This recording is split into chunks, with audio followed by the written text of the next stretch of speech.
It's one of the hardest questions anyone can ask. If God is real, if He's loving, powerful, and good, then why is there so much pain in the world? Why do bad things happen to good people? Why do innocent lives suffer? Why do prayers sometimes go unanswered? These questions go deep, not just into philosophy or religion, but into our hearts. Because we don't just think about suffering. We feel it. We've lived it. And when life hurts, it's natural to wonder, where's God in all of this? Let's take this slowly, not to give easy answers, but to explore truth, comfort, and perspective. Because even in our pain, there may be a meaning we can't yet see. 1. Understanding the question. The question assumes something powerful. That if God is good, He would want to stop evil. And if God is all-powerful, He would be able to stop evil. So, if evil still exists, does that mean God isn't good or not powerful? This is the classic problem of evil, one of the deepest puzzles in theology and philosophy. But maybe the question isn't as simple as it sounds. Maybe it's not about whether God can stop suffering, but why He sometimes allows it. And maybe, just maybe, God's goodness looks different from what we expect. 2. The gift and risk of free will. One of the first reasons the Bible and many philosophers give is that God created humans with free will. The ability to choose love, truth, and goodness, or to reject them. Love is only real when it's freely given. If God forced us to love Him or to love each other, it wouldn't be love, it would be control. But with freedom comes risk. The same freedom that lets us show kindness can also be used to cause harm. Wars, injustice, betrayal. So much of human suffering comes not from God's design, but from human choice. God could have made us like robots, obedient, controlled, incapable of evil. But He wanted us to be capable of real love. And that means we must also be capable of real wrong. Free will makes evil possible, but it also makes love meaningful. 3. The world is broken, not abandoned. Still, some suffering isn't caused by people. Natural disasters, disease, loss, things we can't control. In the Christian view, these are signs that the world itself is broken. When humanity turned away from God, the harmony of creation was disrupted.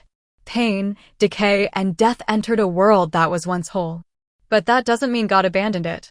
It means we live in a story where things are not yet as they should be. A story that's still being written. Even in its brokenness, the world is held by God's mercy.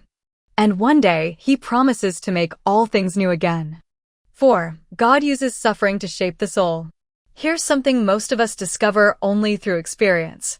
Pain has a way of shaping us that comfort never could. No one wants suffering. But many of us can look back and see that it was in our hardest moments that we grew the most. Suffering tests what we really believe. It builds compassion, humility, strength, and faith. It teaches us to depend on something greater than ourselves. It's not that God causes our pain, but He can use it to bring transformation, turning even our deepest wounds into wisdom and empathy. C.S. Lewis once said, God whispers to us in our pleasures, speaks in our conscience, but shouts in our pain. It is His megaphone to rouse a deaf world. 5. God suffers with us. Perhaps the most profound truth in Christianity is not that God allows suffering, but that He entered it Himself. In Jesus, God didn't stay distant from human pain. He stepped into it. He felt hunger, rejection, betrayal, and death. The cross is the ultimate reminder that God knows what it means to suffer. He doesn't watch our pain from far away. He walks through it with us. When we cry, He cries too. When we feel abandoned, He whispers, I'm here. God is not the cause of our suffering. He is the companion within it. 6. Our perspective is limited. From our point of view, suffering often looks meaningless. But what if we don't see the whole picture? Think of a child at the doctor. The shot hurts, and the child cries, not understanding why. But the parent knows it's necessary for healing. Sometimes, God allows pain not because He enjoys it, but because He sees beyond it. A purpose, a redemption, a future good that we can't yet imagine. Faith doesn't mean pretending we're fine.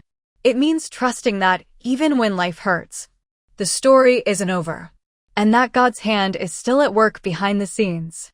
7. Hope beyond the pain. The Christian message doesn't end in suffering, it ends in hope. God promises a day when there will be no more pain, no more death, no more tears.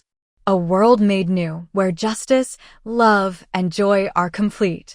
Until then, our calling isn't to have all the answers, but to walk in faith, to comfort others, to bring light where there's darkness. Because every act of kindness, every bit of love we show, pushes back against the suffering in the world. And one day, we'll look back and see how every broken piece fit into a story of redemption. So why does God allow bad things to happen? We may never have the full answer on this side of eternity, but we know this. God gave us freedom. He walks with us in pain. He can bring beauty out of ashes. And He promises that suffering won't have the last word. Sometimes, the question isn't why does God allow suffering, but can I trust Him in the middle of it? And when we do, we often find that even in the darkest moments, there's still light. Not because the pain disappears, but because God is there in it with us, holding us through it all. You are not alone. And even when it doesn't make sense, your story and your pain still matter to God.